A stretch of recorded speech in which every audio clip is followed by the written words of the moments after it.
To enable Apple Pay on your iPhone, start by making sure your device is compatible with Apple Pay.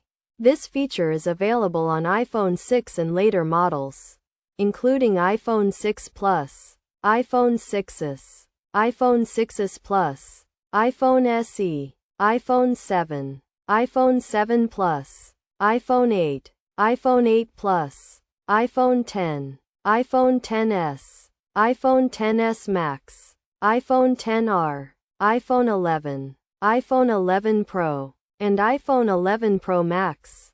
First, go to the Wallet app on your iPhone. If you do not see the Wallet app, you can download it from the App Store. Once you open the Wallet app, tap the plus sign in the top right corner to start the process of adding a credit or debit card. Next, select the type of card you want to add, either a credit card or a debit card. Then, use your iPhone's camera to capture the card information or enter it manually. You will need to enter the card verification value, which is usually found on the back of the card.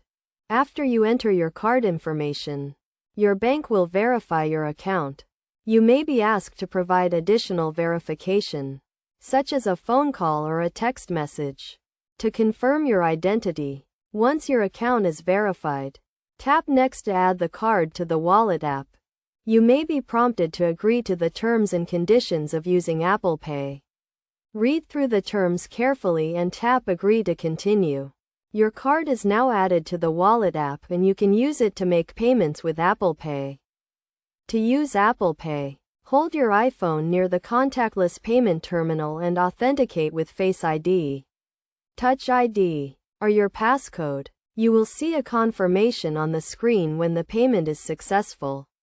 You can also use Apple Pay in apps and on websites that support this feature. For added security, make sure to keep your iPhone and card information up to date. You should also be aware of any transaction limits set by your bank or the merchant. By following these steps, you can easily enable Apple Pay on your iPhone and start making convenient and secure payments.